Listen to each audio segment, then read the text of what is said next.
Praise the Lord. Praise the Lord. It is such a joy to be in the presence of God and to worship His holy name.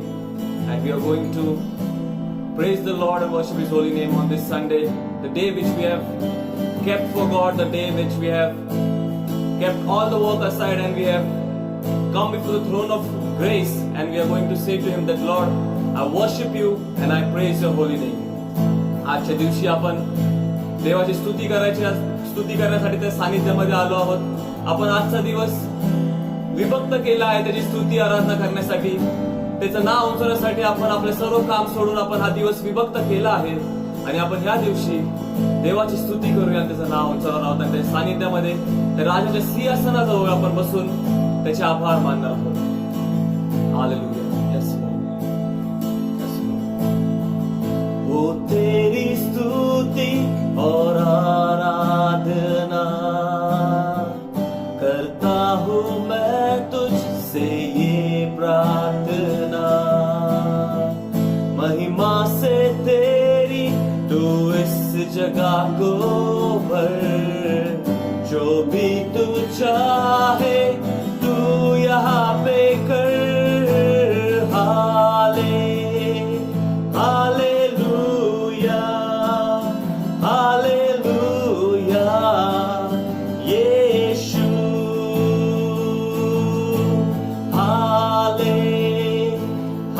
Hallelujah, hallelujah, यीशु. करुणा से तेरी नया दिन दिखाता है, ढाल बनकर मेरी मुझे उठाता है. जब मैं पुकारूं तू दौड़ आता है, जब मैं गिरूं मुझे उठाता है. प्रिय, मेरे प्रिय, मेरे प्रिय यीशु. Yes Lord. प्रिय, मेरे प्रिय, मेरे प्रिय यीशु.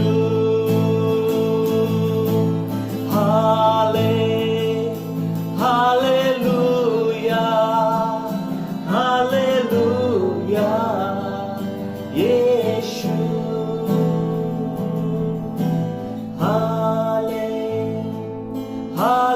Hallelujah, hallelujah, Yeshu.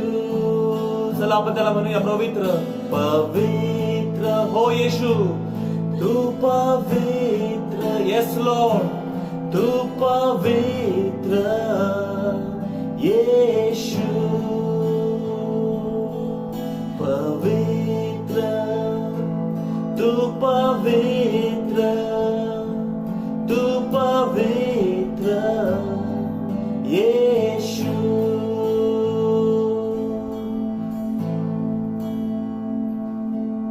Yes Lord. हो तेरी स्तुति और आराधना करता हूँ मैं तुझसे ये प्रार्थना, महिमा से तेरी तू इस जहां को भर, जो भी तू चाहे तू यहाँ पे कर. Hallelujah, hallelujah, Yeshu. Yes lord. Hallelujah,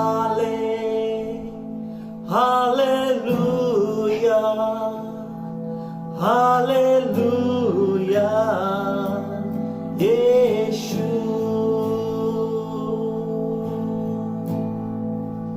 hallelujah. होय प्रभू येशू, होय आमच्या राजा, आम्ही तुझी स्तुती, तुझी भक्ती करतो प्रभू येशू, कारण की तू सर्व मान महिमा घेण्यासाठी योग्य आहेस प्रभू येशू. तुझे आभार मानतो येशू. Hallelujah, hallelujah. स्तुती धन्यवाद प्रभू येशू, धन्यवाद आमच्या राजा. या सुंदरशा सकाळसाठी आम्ही तुझे आभार मानतो प्रभू येशू. आमच्या जीवनात नवीन दिवस तू दाखवलास म्हणून तुझे उपकार मानतो. आम्ही प्रार्थना करतो प्रभू येशू, इथून पुढची सर्व वेळ तुझ्या हातात घे प्रभू येशू. आमच्या प्रार्थने सभेचा ताबा तू घे प्रभू येशू. तुझ्या वचन तू आम्हाला चालवून आमच्यासाठी तू राहा प्रभू येशू. आम्ही प्रार्थना करतो, स्तुती आराधना करत असताना तुझं नाव उचललं, तुझं गौरव होते प्रभू येशू. आणि आमच्या प्रत्येक जीवनाद्वारे प्रभू येशू तू उंचावला जाऊ दे असं तू कर प्रभू येशू. ही प्रार्थना विनंती प्रभू येशू ख्रिस्त याच्या नावात मागतो म्हणून तूच ऐक. आमेन.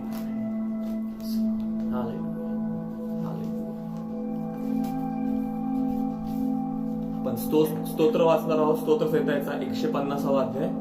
परमेश्वराचे स्तवन करा, देवाच्या पवित्र स्थानी स्तवन करा. त्याच्या सामर्थ्याच्या अंतराळात त्याचे स्तवन करा. त्याच्या पराक्रमाच्या कृत्याबद्दल त्याचे स्तवन करा. त्याच्या थोरवीच्या वैपुल्यानुसार त्याचे स्तवन करा. कर्णा वाजून त्याचे स्तवन करा. सतार व वीणा वाजून त्याचे स्तवन करा. डफ वाजून व नृत्य करून त्याचे स्तवन करा. तंतू वाद्ये व बासरी वाजवून त्याचे स्तवन करा. खणखरणारे टाळ वाजवून त्याचे स्तवन करा. झणझणणाऱ्या झांजा वाजवून त्याचे स्तवन करा. प्रत्येक प्राणी परमेश्वराचे स्तवन करो, परमेश्वराचे स्तवन करा. हालेलुया. आपण आता स्तोत्र वाचलं की परमेश्वराचे स्तवन करा. प्रत्येक प्राणी परमेश्वराचे स्तवन करो, परमेश्वराचे स्तवन करा. आणि खरोखर आपला जो प्रभू आहे तो सर्व स्तुती स्तवन घेण्यासाठी योग्य असणारा परमेश्वर आहे. कारण की स्तोत्र करता पण इथे असं म्हणतो की त्याच्या वैपुल्यानुसार त्याचे स्तवन करा, की त्याचं जे वैभव आहे, त्याचं जे ग्लोरी आहे, praise him according to his glory. आणि जर आपण त्याचा विचार केला तर आपलं स्तुती स्तवन हे दरवेळेस कमी पडणार आहे, कारण की देवाचं वैपुल्य हे महान आहे. हालेलुया. त्याच्या समान दुसरं कोणीच नाही. आणि आपण त्याचे आभार मानूया, त्याची आपण स्तुती करणार आहोत. हो येशू.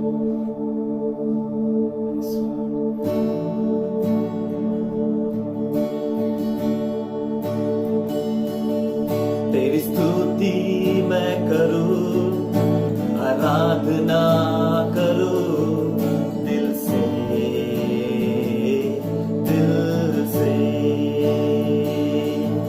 तेरी स्तुति मैं करूं, आराधना करूं दिल से, दिल से. तेरी स्तुति मैं करूं, तेरी स्तुति मैं करूं, आराधना करूं दिल से, दिल से. तेरी स्तुति मैं करूं, हो येशू, आराधना करूं दिल से, दिल से.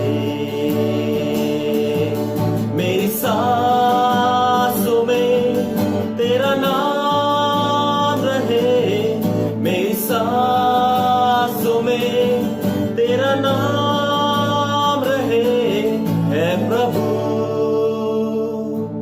तू ही तू.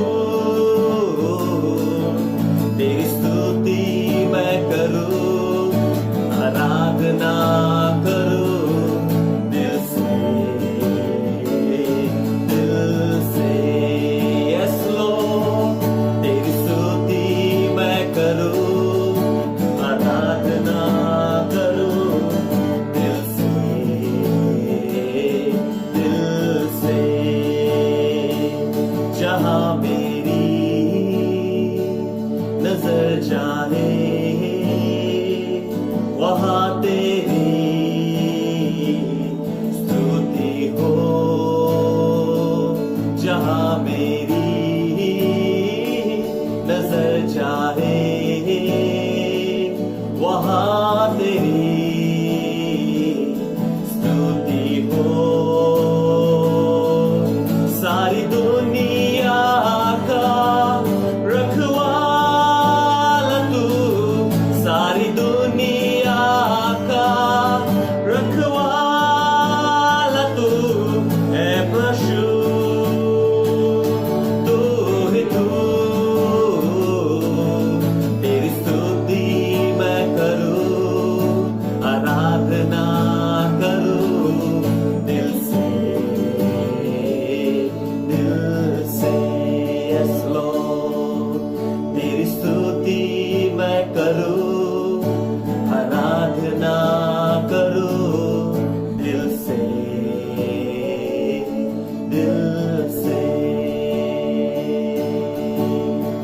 चला आपण देवाला म्हणूया की देवा, आम्ही तुझी स्तुती करतो, तुझी आराधना करतो. आम्ही आमच्या संपूर्ण मनाने, संपूर्ण जीवाने, संपूर्ण शक्तीने तुझी स्तुती करतो, स्तवन करतो प्रभू येशू. होय प्रभू येशू, हीच आमची सेवा आहे. आणि प्रभू येशू, आम्ही तुझं नाव उंचवत आहोत प्रभू येशू. आपण आता स्तोत्र वाचलं की त्याच्या वैफुल्यानुसार त्याचे स्तवन करा. होय देवा, आम्ही तुझ्या वैफुल्यानुसार तुझे स्तवन करू इच्छितो प्रभू येशू. आमचं तू सहाय्याने मदत कर प्रभू येशू. होय आमच्या प्रभू येशू, आम्ही तुझे आभार मानतो प्रभू येशू. हालेलुया. स्तुती स्तवन मध्ये जे ताकद आहे, त्या ताकदीसाठी आपण देवाचे आभार मानूया. तो आपल्याला सामर्थ्य देतो. आणि जरी आपण दुःख भोगीत असलो, जरी आपण आनंदात असलो, तरी आपण त्याचे स्तुती स्तवन करत राहणार आहोत.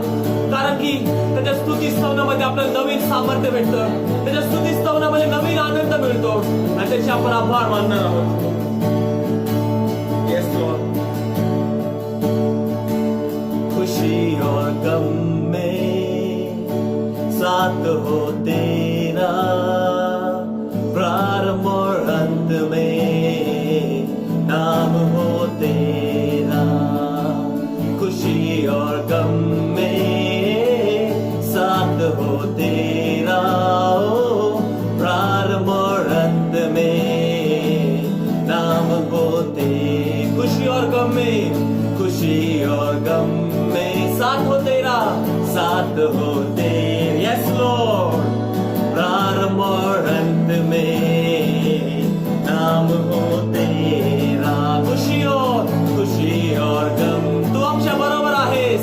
साथ हो तेरा, हो प्रारंभ और अंत में नाम हो तेरा. मेरे जीवन का सहारा तू, मेरे जीवन का सहारा तू है प्रभु. तू है तू, तेरी स्तुति मैं करूं, आराधना करूं दिल से, दिल से. Yes Lord. तेरी स्तुति मैं करूं, आराधना करूं दिल से, दिल से.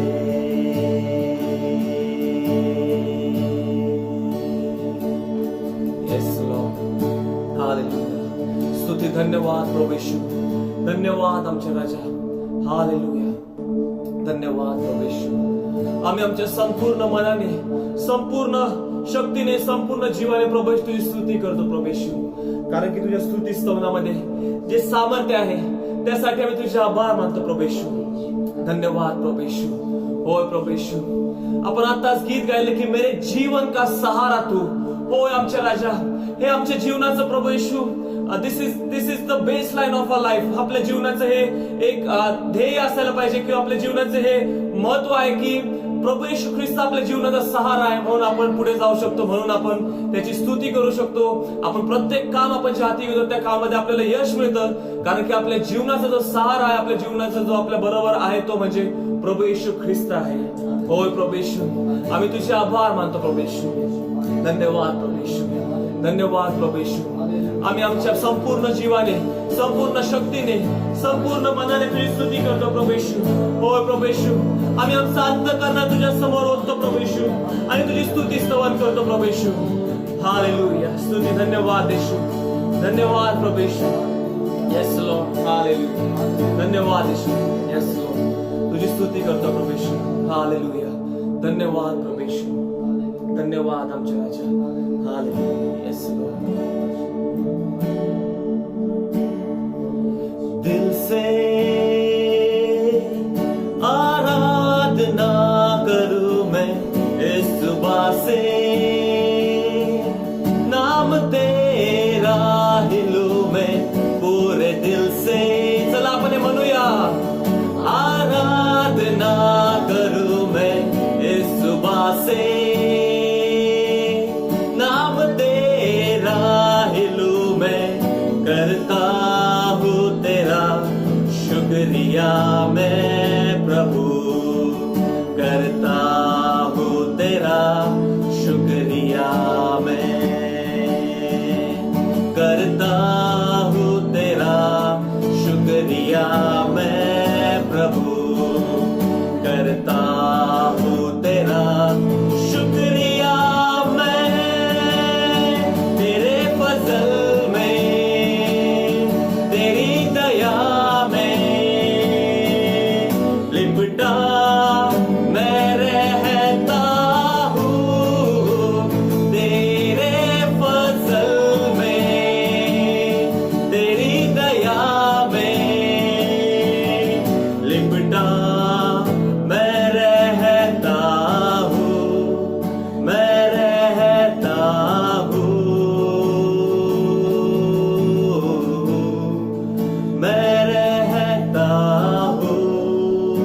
पहला शब्द आहे की तेरे फजल में, तेरी दया में.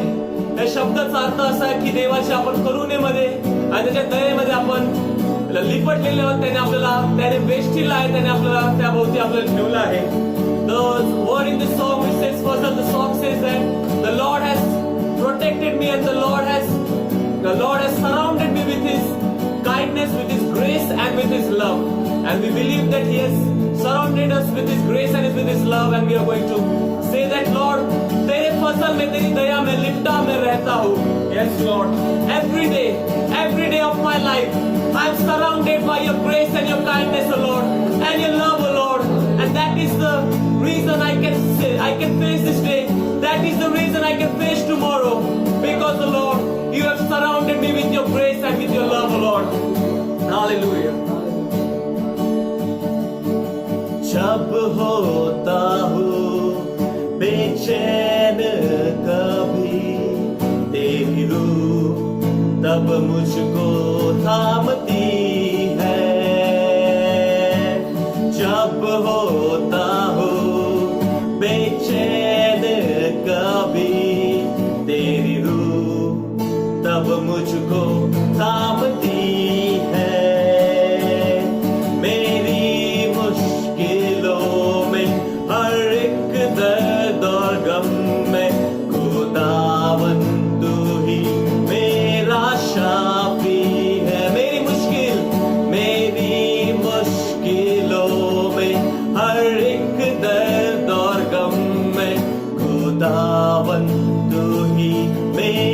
शाफी है.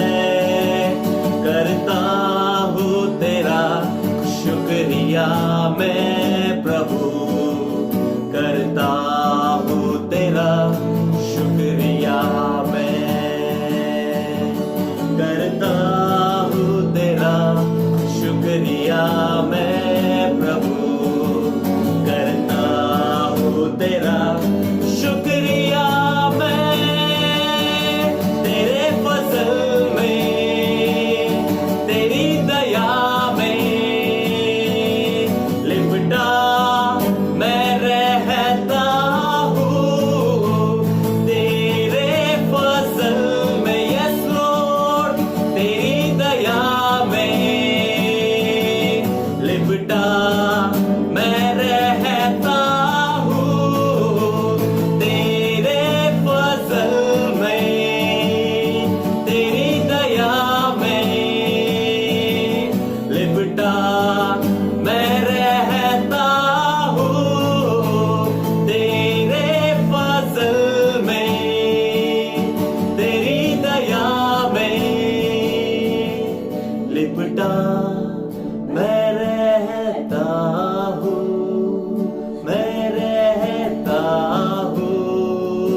हालेलुया.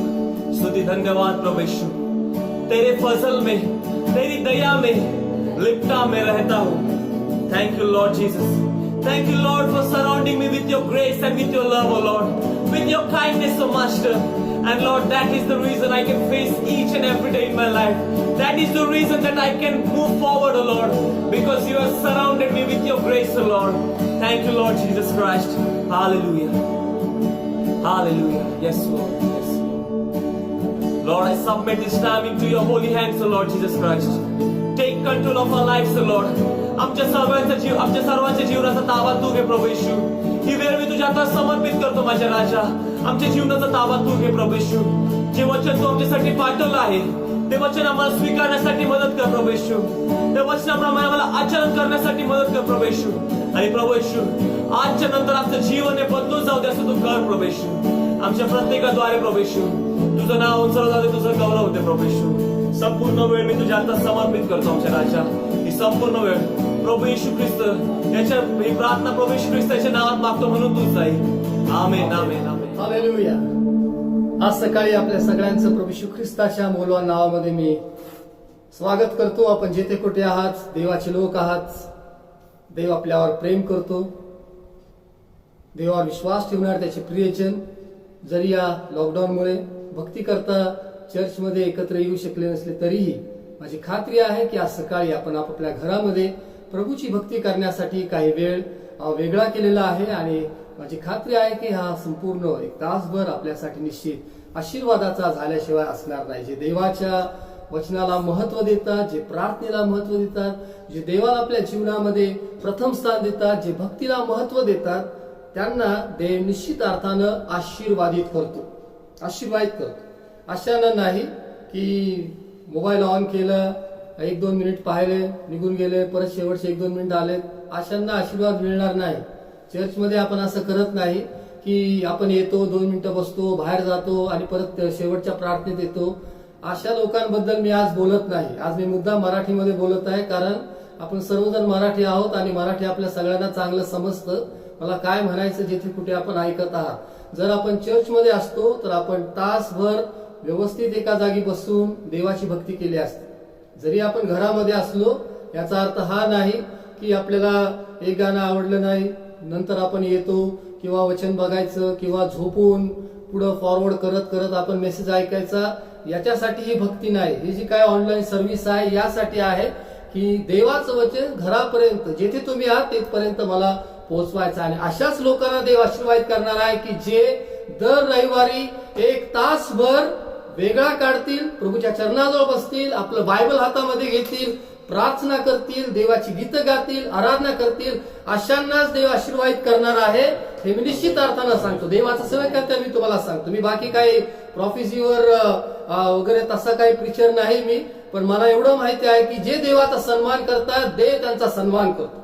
जर आज सकाळी तुम्ही देवाचा सन्मान करणारे व्यक्ती असाल तर निश्चित अर्थानं या कोरोनाच्या काळामध्येही, या सर्व समस्या अडचणीच्या काळामध्येही तुमची निश्चित अर्थानं भरभराट होईल. सर्व बाबतीमध्ये तुम्ही संपन्न व्हाल. परमेश्वर तुमचं जीवन आशीर्वादित आणि आशीर्वाद केल्याशिवाय राहणार नाही. कारण जे देवाचा सन्मान करतात, जे देवावर विश्वास ठेवतात, जे देवाच्या भक्तीला आपल्या जीवनामध्ये प्रथम स्थान देतात, अशांना परमेश्वर आशीर्वादित करतो. अशांनाच आशीर्वाद करतो. चला आज सकाळी आपण देवाचं वचन ऐकूया. रोमकरास पत्र याचा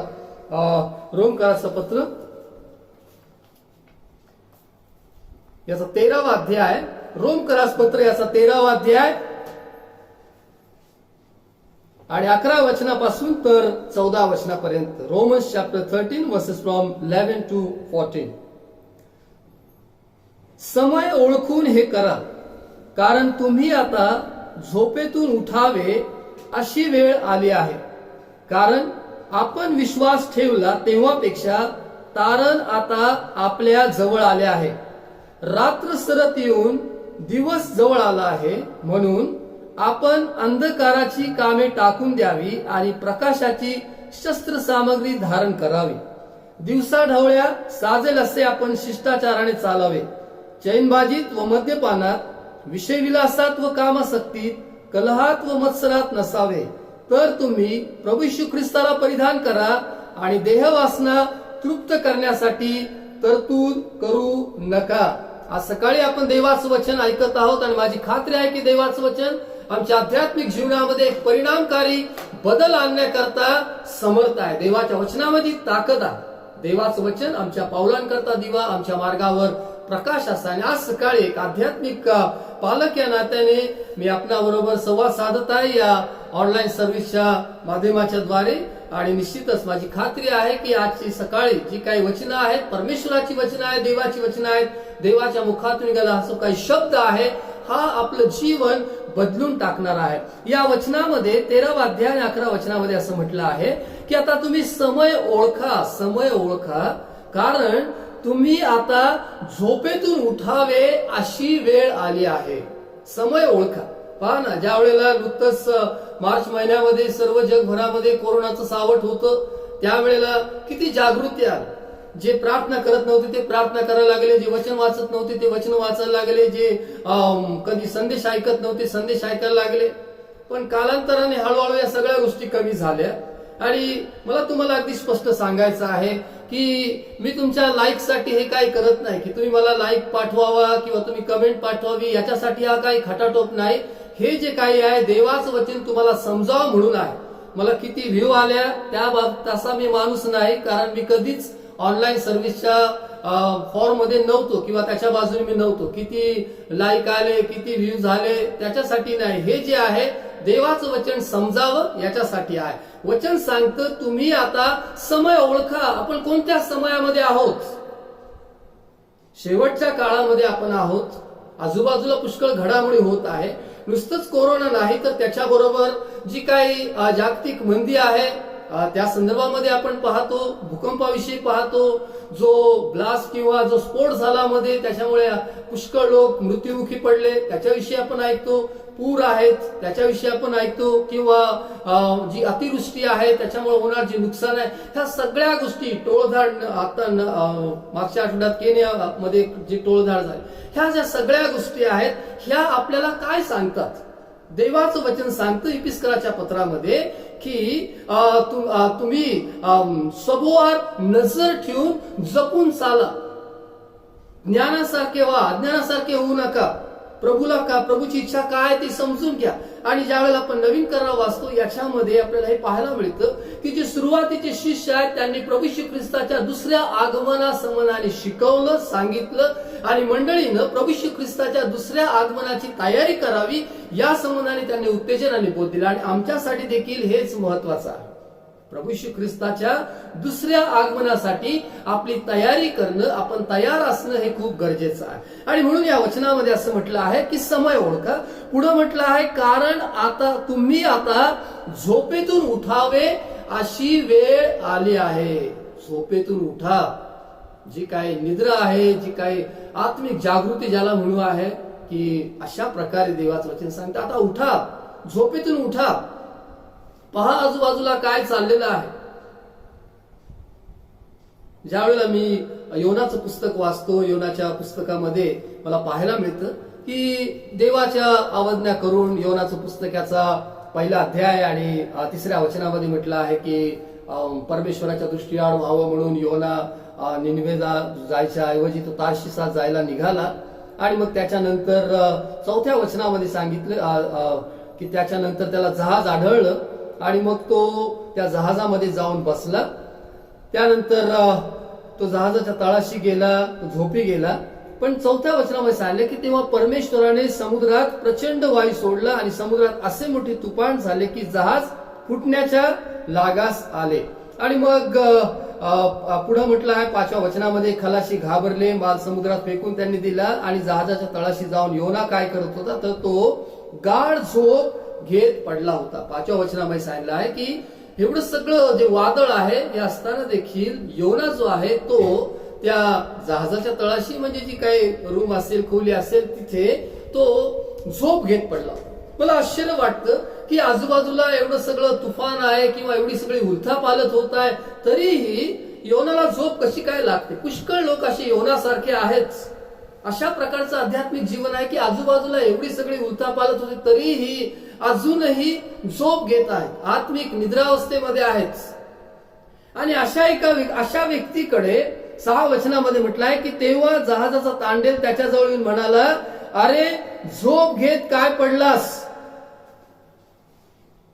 उठ, आपल्या देवाचा धावा कर.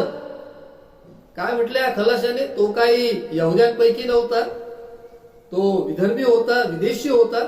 परंतु तो योनाला सांगत आहे की तू झोप घेत काय पडला? एवढं मोठं संकट आलं, एवढ्या वादळ वाऱ्यांमुळे आपलं जे काही जहाज आहे ते हैराण झालेलं आहे.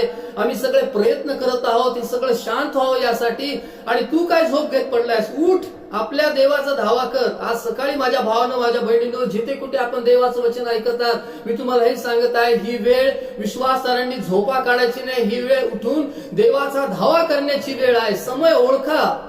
की किती दिवस आपण या कोरोनाच्या संकटामध्ये अडकून पडणार आहोत. 1 महिना झाला, 2 महिने झाले, 4 महिने, 5 महिने जवळजवळ होत आले, परंतु याच्यामधून बाहेर पडण्याचा काहीच मार्ग दिसत नाही. जोपर्यंत मंडळी आहेत, जोपर्यंत विश्वासधारे आहेत, हे झोपा सोडून परमेश्वराकडे धावा करत नाहीत, प्रार्थना करत नाहीत, तोपर्यंत परिस्थिती कुठल्याच प्रकारे बदलणार नाही.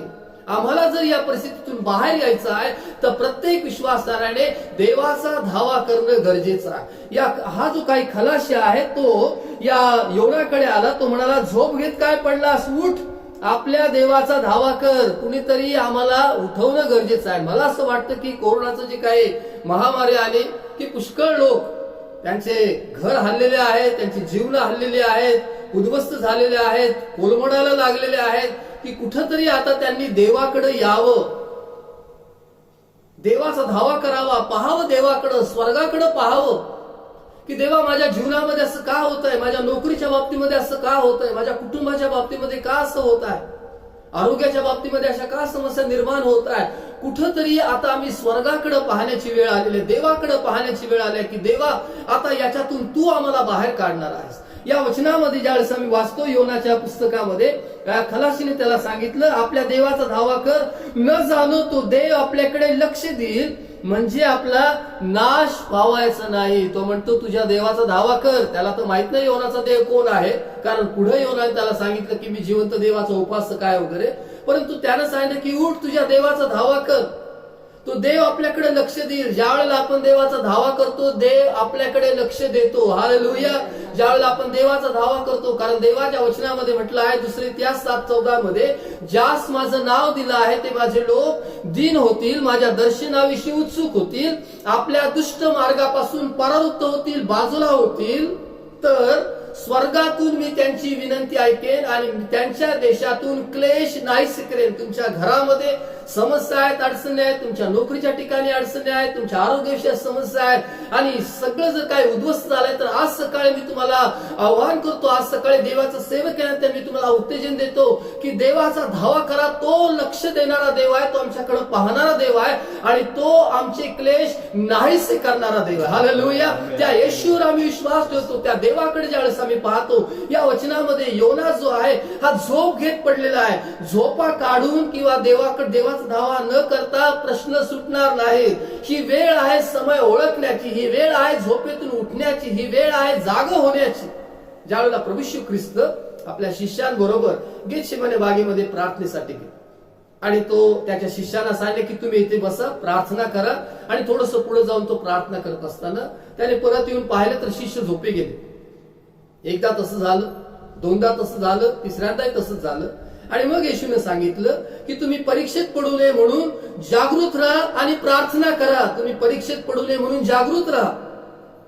हे खूप गरजेचं आहे की आजूबाजूला ज्यावेळेला अशा प्रकारची परिस्थिती आहे, वेगवेगळे विचार आमच्या मनामध्ये येऊ शकतात की देवाने असं का केलं, देवाने तसं का केलं, आणि कदाचित सैतान आमच्या विचारांचा ताबा घेईल, आमचे विचार भरकटू शकतात आणि म्हणून आपण परीक्षेत पडू नये, देवाविरुद्ध काय बोलू नये किंवा काही गोष्टी होऊ नयेत म्हणून आपण देवाचा धावा करणं किंवा प्रार्थना करणं फार गरजेचं आहे. आता पुढे थोडंसं आपण जाऊया या रोमकराच्या पत्राच्या 13व्या अध्यायामध्ये.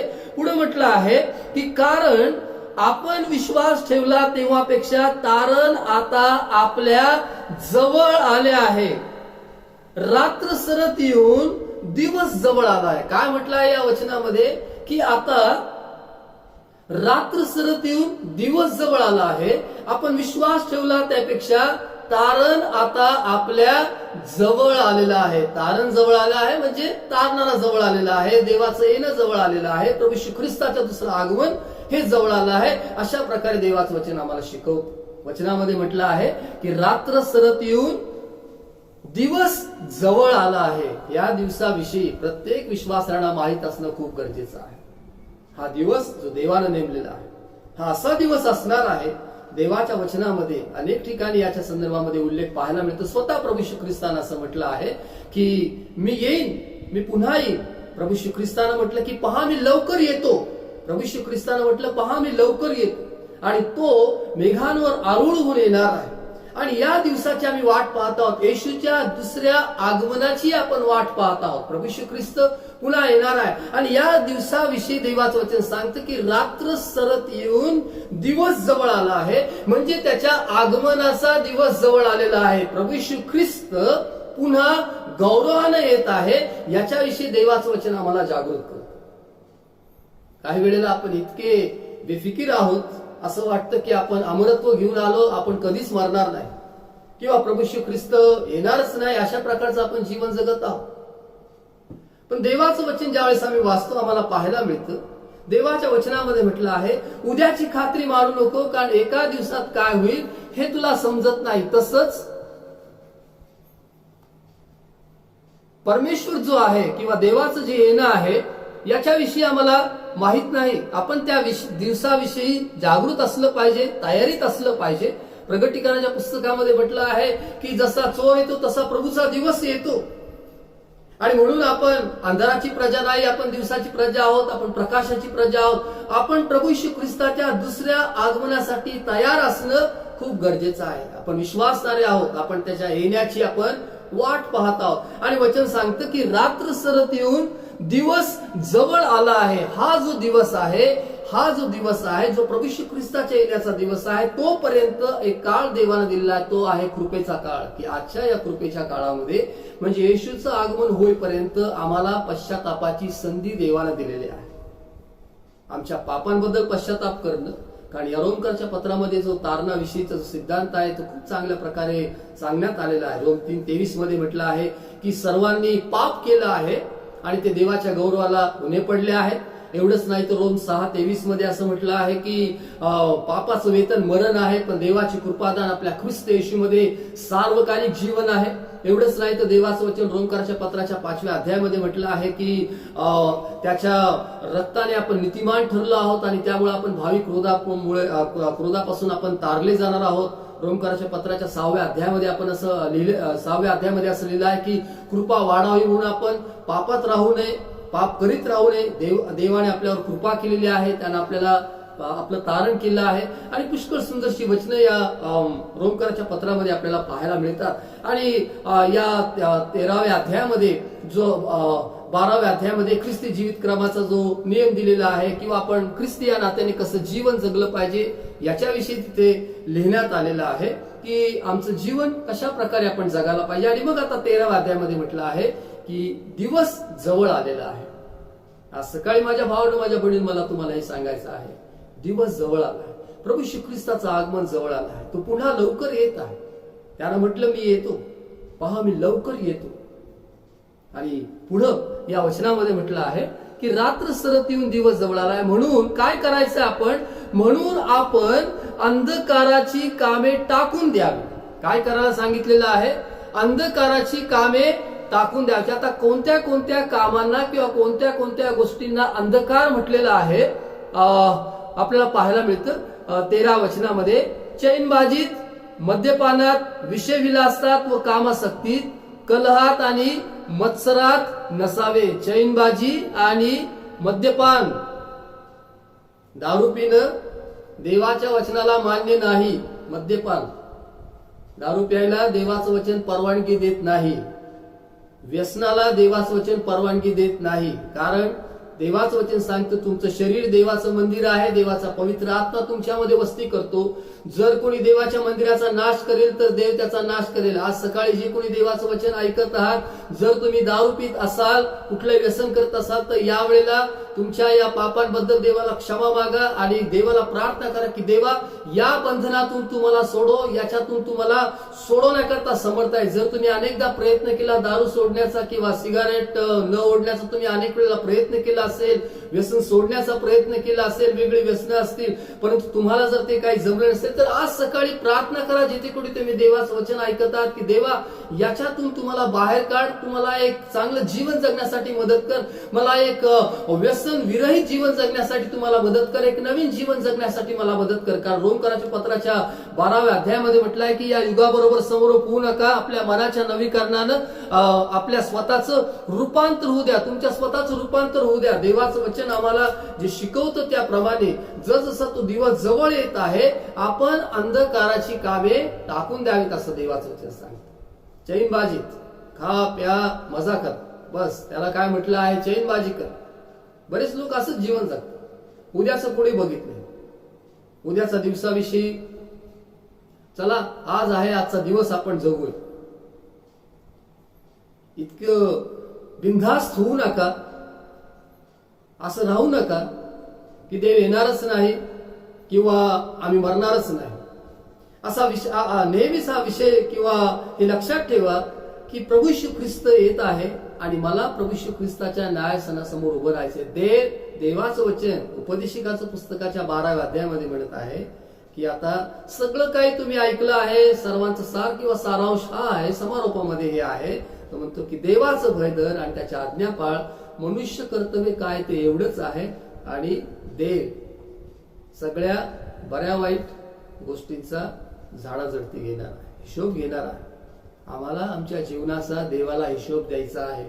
जेवढी वर्ष देवाला आम्हाला दिलेली आहे, मग ती 40 असतील, 50 असतील, 60 असतील, 80 असतील, परंतु आम्हाला आमच्या जीवनाचा हिशोब देवाला द्यायचा आहे.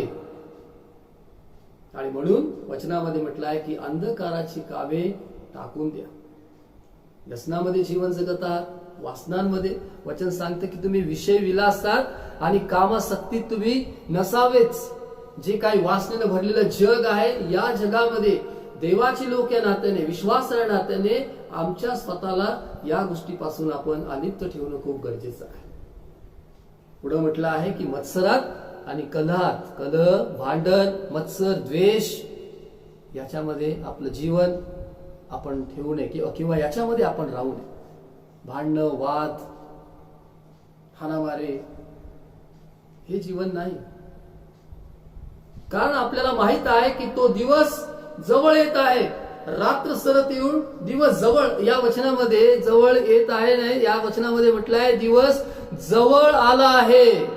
दिवस जवळ आला आहे, रात्र सरत येऊन दिवस जवळ आला आहे आणि म्हणून अंधकाराची कामे टाकून द्यायची आहेत. एक नवीन प्रकारचं जीवन, जे की रोमकराच्या पत्राच्या 12व्या अध्यायामध्ये असं म्हटलं आहे की नवीन जीवितक्रम की बंधुजनो, मी देवाच्या करुणेमुळे तुम्हाला विनवतो की तुम्ही आपली शरीरे जिवंत, पवित्र व देवाला ग्रहणीय यज्ञ म्हणून समर्पण करावी. ही तुमची आध्यात्मिक सेवा आहे. देवाची उत्तम, ग्रहणीय व परिपूर्ण इच्छा काय आहे तुम्ही समजून घ्यावे. म्हणून ह्या युगाबरोबर समरूप होऊ नका, तर आपल्या मनाच्या नवीकरणाने स्वतःच रूपांतर होऊ द्या. मनाच्या नवीकरणाने स्वतःच रूपांतर होऊ द्या. रोमकाराच्या पत्राच्या या 13व्या अध्यायामध्ये देखील असंच म्हटलेलं आहे की अंधकाराची कामे आपण टाकून देणं गरजेचं आहे. अंधकाराची कामे टाकून द्या. देवाच्या वचनामध्ये म्हटलं आहे रात्र सरत येऊन दिवस जवळ आला आहे. प्रभू येशू ख्रिस्त येत आहे, त्याचं गौरव आगमन होत आहे. किती दिवस आमचं जीवन फक्त भांडणांमध्येच चाललेलं आहे, वादामध्येच चाललेलं आहे, रागामध्येच आम्ही जीवन जगत आहोत. कुठेतरी याच्यातून आम्ही बाहेर येणं गरजेचं आहे. द्वेष वचनामध्ये म्हटलं आहे मत्सर, एक प्रकारचा राग, एक प्रकारचा द्वेष, कडवाट, कटुत्व, याच्यामध्येच आम्ही जीवन जगत आहोत. आपण विश्वासणारे आहोत, आपण देवाचे लोक आहोत. आणि देवाचं वचन सांगतं की त्या दिवसाला आम्हाला तोंड द्यायचं आहे. तो दिवस येत आहे. प्रभू येशू ख्रिस्ताचं गौरव आगमन होत आहे. त्यासाठी आपल्या स्वतःची आपण तयारी करायची आहे. या रोमकाराच्या पत्राच्या 8व्या अध्यायामध्ये पवित्र आत्मेनुसार चालणं याच्याविषयी संपूर्ण अध्यायामध्ये खूप सुंदर वचनं आहेत, खूप सुंदर मार्गदर्शन त्यामध्ये आहे.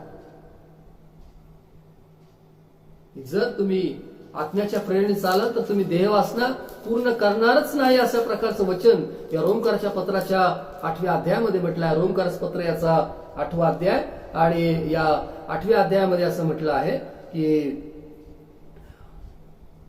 8व्या वचनामध्ये की जे देहाच्या अधीन आहेत त्यांना देवाला प्रसन्न करता येत नाही. जे देहाच्या अधीन आहेत त्यांना देवाला प्रसन्न करता येत नाही. 5 वचन सांगते जे देह स्वभावाचे आहेत ते दही गोष्टीकडे चित्त लावतात आणि जे आध्यात्मिक मार्गानुसारी आहेत ते आध्यात्मिक गोष्टीकडे चित्त लावतात. कारण देह स्वभावाचे चिंतन हे मरण, पण आत्म्याचे चिंतन हे जीवन आणि शांती आहे. आत्म्याचे चिंतन हे जीवन आणि शांती आहे. 13 वचनामध्ये म्हटलं आहे की तुम्ही देह स्वभावाप्रमाणे जगलात तर तुम्ही मरणार आहात, परंतु जर तुम्ही आत्म्याने शरीराची कर्मे ठार मारले तर तुम्ही जगणार आहात. जर तुम्ही देह स्वभावाप्रमाणे जगाल तर तुम्ही मरणार आहात, परंतु आत्म्याने काय करायचं आहे, ही जी काही कर्म आहे ती ठार मारायची, म्हणजे याच्यावर आम्हाला विजय मिळवायचा आहे. मत्सरावर विजय मिळवायचा आहे, द्वेषावर विजय मिळवायचा आहे, भांडणांवर विजय मिळवायचा आहे, कलहावर आम्हाला विजय मिळवायचा आहे. आणि हे केवळ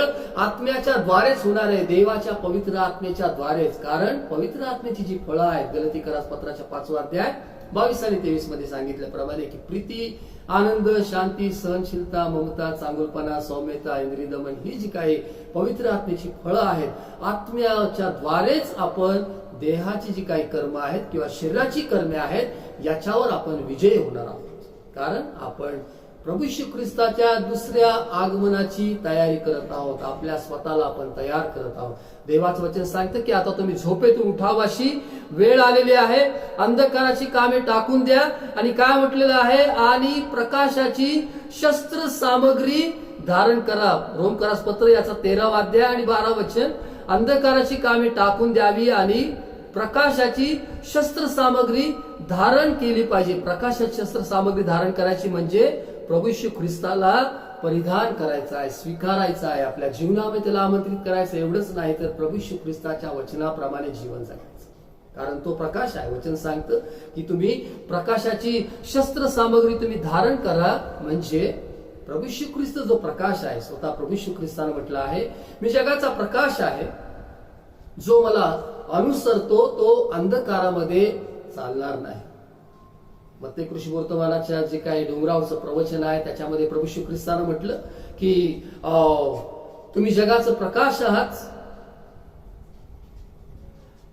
एवढंच नाही तर त्यानं या वचनामध्ये असं म्हटलं आहे की तुमचा प्रकाश लोकांसमोर असा पडू द्या की त्यांनी तुमची चांगली कामं पाहून तुमच्या स्वर्गातील पित्याचं गौरव करावं. स्वतः प्रभू येशू ख्रिस्त प्रकाश आहे, त्याच्याद्वारे आम्ही प्रकाशित झालो आहोत. त्यानं म्हटलं मार्ग, सत्य आणि जीवन मीच आहे, मी जगाचा प्रकाश आहे, मी जीवनाची भाकर आहे, जीवनी पाणी आहे. आणि हा जो काही जगाचा प्रकाश आहे तो आमच्या जीवनामध्ये राहतो, त्याच्यामुळे आमच्या जीवनातला अंधकार नाहीसा होतो प्रभू येशू ख्रिस्ताचा आमच्या जीवनामध्ये येण्यामुळं. आणि मग देवाचं वचन सांगतं की तुम्ही प्रकाशाची शस्त्र सामग्री धारण करा, येशू ख्रिस्ताला परिधान करा. म्हणजे प्रभू येशू ख्रिस्ताला आपल्या जीवनामध्ये राज्य करू, त्याला आपल्या जीवनाचा ताबा घेऊ द्या.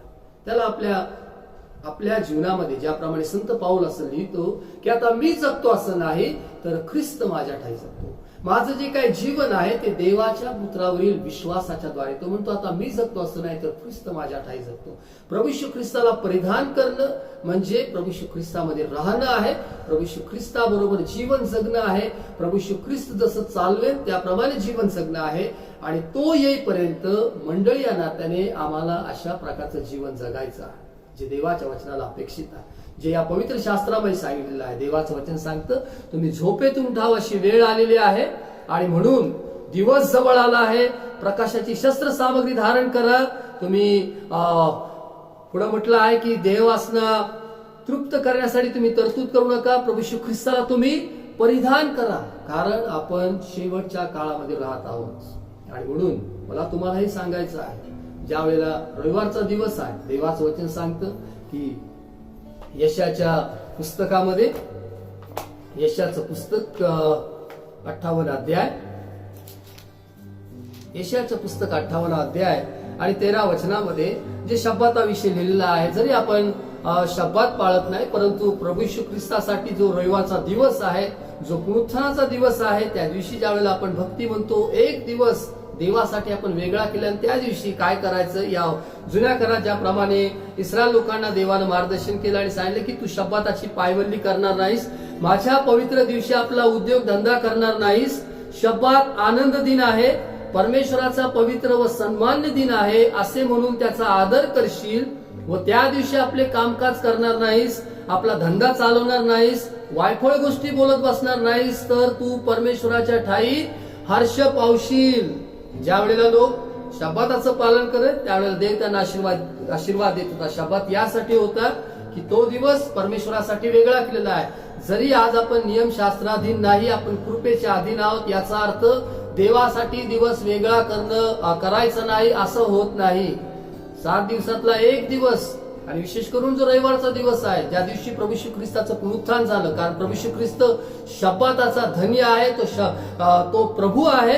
आणि म्हणून सर्व मंडळांमध्ये प्रभू येशू ख्रिस्ताच्या जी सुरुवातीची जी मंडळी आहे, प्रभू येशू ख्रिस्ताचं पुनरुत्थान झाल्याचा दिवस आहे. म्हणजे शुक्रवारच्या दिवशी प्रभू येशू ख्रिस्ताचं वधस्तंभावर मरण झालं, शनिवारी शब्बात दिवस होता, त्यानंतर रविवारी पहाटेच ज्या स्त्रिया आणि शिष्य त्या कबरेकडे गेले, त्यांनी पाहिले की प्रभू उठला आहे. आणि त्यापासून आपण पाहतो पुढे जाऊन की पुनरुत्थित ख्रिस्ताचा जो विजय दिन आहे किंवा त्या दिवशी सर्वत्र उपासना होते. जरी आपण शब्बात पाळत नाही, परंतु याचा अर्थ हा नाही की देवासाठी एखादा दिवस वेगळा आपण करू नये.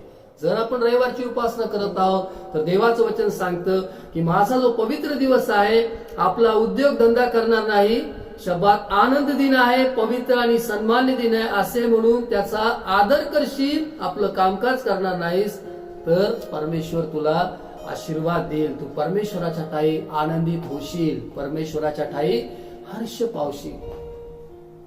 आजपर्यंत बऱ्याच सबबी होत्या, सांगायला होतं की आज आम्हाला सुट्टी नाही वगैरे वगैरे, परंतु मी तुम्हाला असं म्हणतो की रविवारी जिथे कुठे आपण आपापल्या घरामध्ये आहोत, आपण प्रार्थनेची जी वेळ आहे, जी चर्चची वेळ आहे, जरी ते ऑनलाईन चर्च असेल तरीही जर चर्चची वेळ आहे तर तो 1 तास, तो 1.5 तास देवासाठी वेगळा करणं आणि देवाचा सन्मान करणं.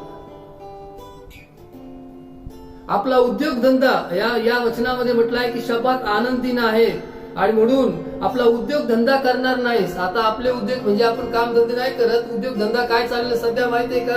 सभा चालू असताना स्टेटस टाकणं, कारण स्टेटसच्या टाइमवरून बरोबर समजतं की कोणी कधी स्टेटस टाकलेला आहे, मला समजतं. आणि त्यामुळं मला तुम्हाला देवाचा सेवकाने सांगायचं आहे, तुमचं लक्ष जर नसेल देवाच्या वचनाकडं, नाही आनंदित होणार. किती काही करा, किती उलाढाल्या करा, किती धडपड करा, किती स्वतःच्या प्रयत्नाने वर या, जोपर्यंत देव तुम्हाला हात देत नाही तोपर्यंत तुम्ही वर येणार नाही. देव तेव्हाच हात देईल ज्या वेळेला तुम्ही देवाचा सन्मान करायला शिकणार आहात. जर तुमच्याकडे रविवारचा 1 दिवस 1-1.5 तास देखील देवासाठी नाही, आपलेच काम धंदे आहेत, कोण स्टेटस टाकतंय, कोण काय करतंय, कोण कुठं जातंय, आणि मग येऊन सकाळच्या वेळेला भक्ती नाही, मग कधीतरी जसं जमेल तसं आपलं लाईक पाठव. मी सुरुवातीलाच सांगितलं की याच्यामुळं देव प्रसन्न होत नाही, याच्यामुळं देवाचे आशीर्वाद येणार नाही. जितका अधिक आपण देवाचा मान सन्मान करणार आहोत, देवाचे आशीर्वाद आमच्या जीवनात.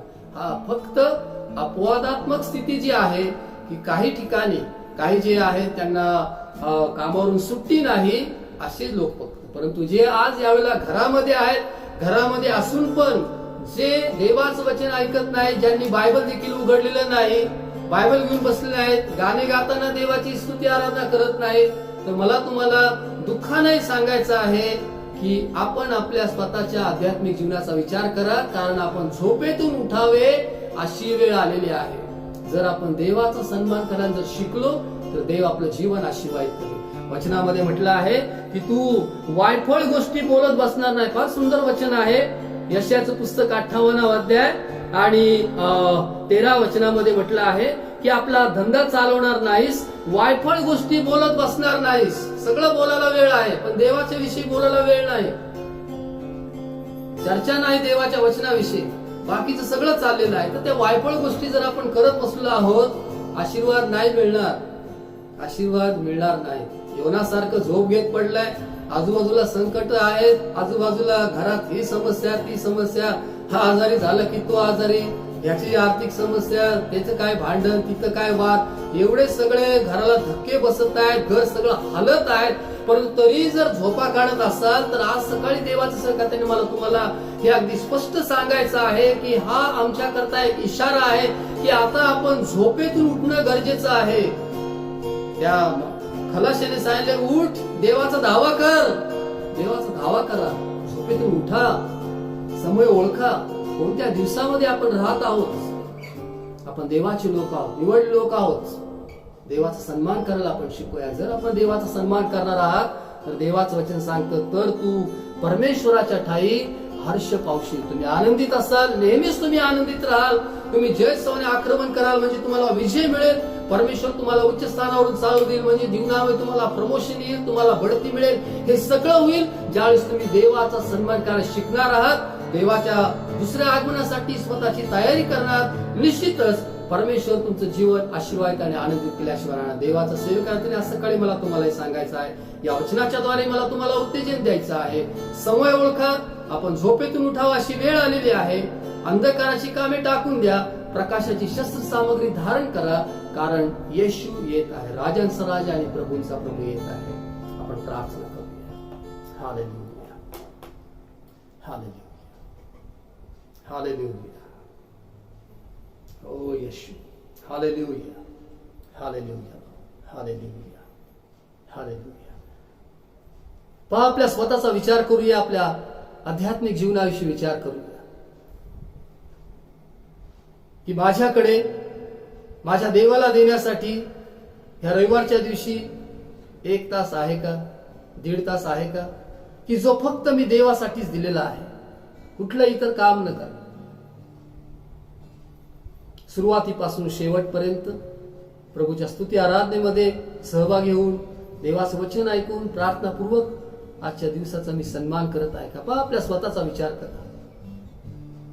पुष्कळ वादळ वाऱ्याने जर तुमचं जीवन हैराण झालेलं आहे, तुम्ही पुष्कळ कामे हाती घेतले परंतु कशातच यश येत नाही, तुमच्या घरामध्ये फक्त समस्या, अडचणी, त्रास एवढंच आहे,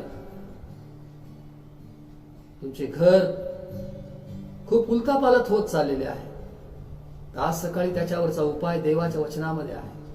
देवाच्या दिवसाचा सन्मान करा, देवाचा सन्मान करा, देवाचा धावा करा. तो आपल्याकडे लक्ष देणारा देव आहे. आपल्या स्वतःची तयारी करा, कारण प्रभू श्री ख्रिस्त येत आहे. समय ओळखा की आपण कोणत्या समयामध्ये राहत आहोत, कोणत्या काळामध्ये आपण राहत आहोत, कशा प्रकारचं जीवन देवाला अपेक्षित आहे आमच्याकडून. कृपा वाढावी म्हणून आपण पापात राहावे काय? कधीच नाही. रोमकरासपत्र 6 अध्याय आणि 1 वचनामध्ये म्हटलं आहे, कृपा वाढावी म्हणून आपण पापात राहावे काय? देव आपल्याला कृपा करत आहे म्हणून आपण पाप करीतच राहायचं काय? तर पुढच्याच वचनामध्ये म्हटलं आहे, कधीच नाही. जे आपण पापाला मेलो ते आपण त्यात यापुढे कसे राहणार?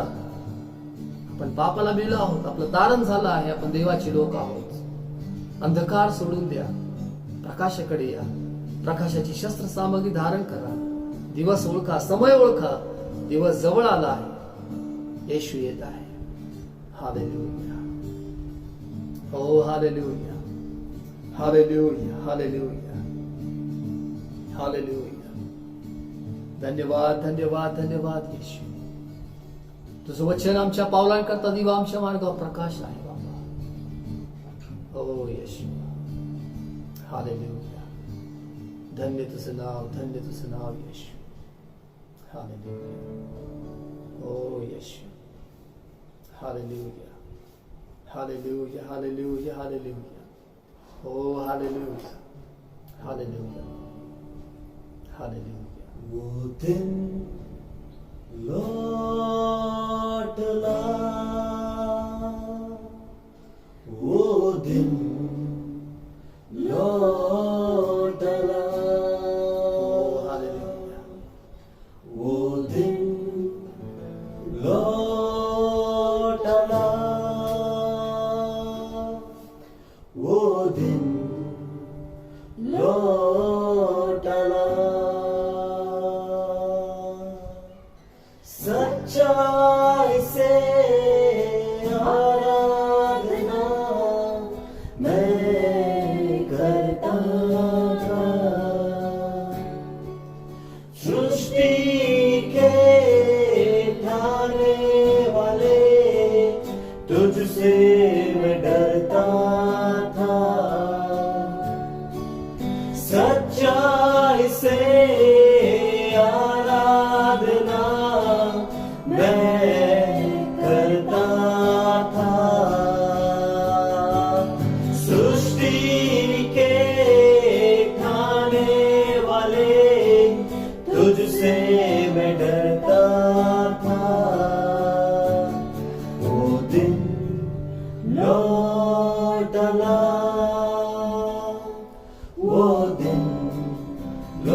लोटला हो उदे हो येशू. लोटला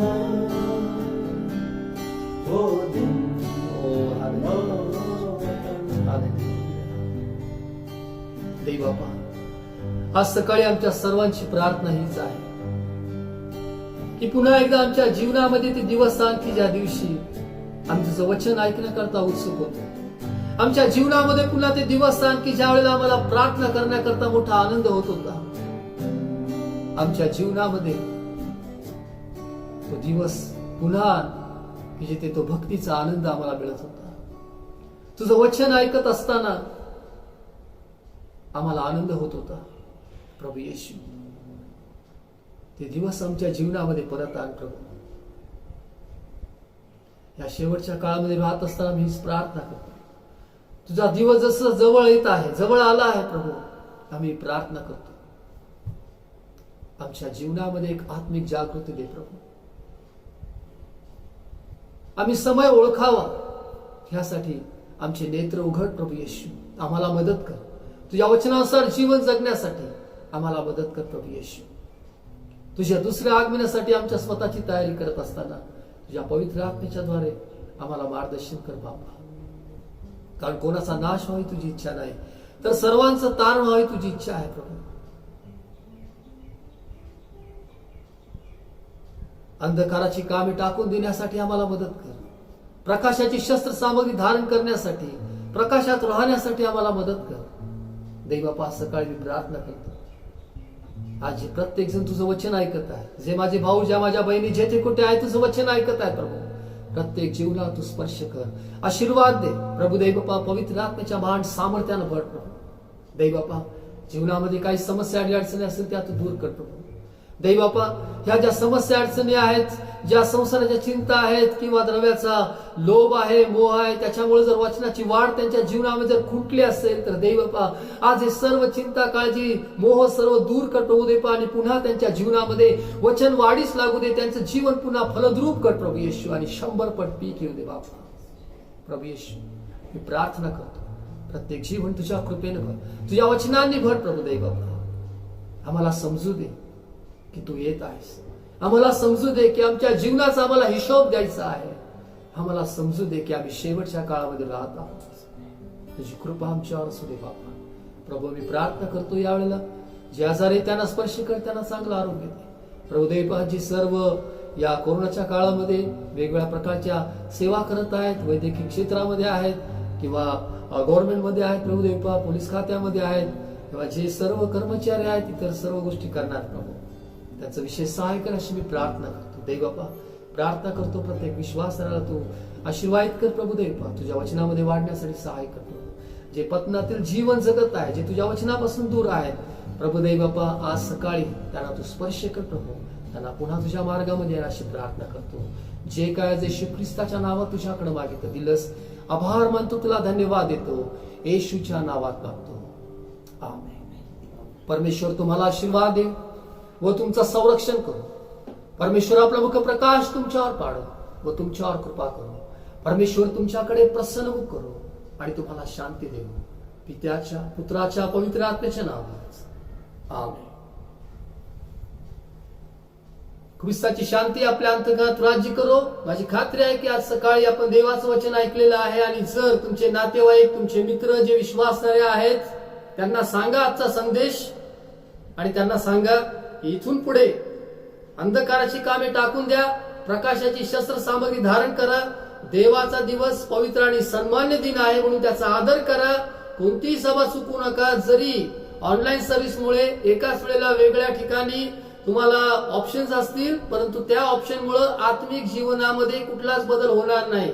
तुम्ही देवाचे लोक आहात. कुठला जे काही देवाचं वचन तुमच्यापर्यंत येत आहेत, तुम्ही देवाचं वचन ऐका. 1 तास 1.5 तास तुम्ही देवाच्या चरणाजवळ. माझी खात्री आहे की परमेश्वर तुमचं जीवन आशीर्वाद आणि आशीर्वाद कर. देव आपणास आशीर्वाद.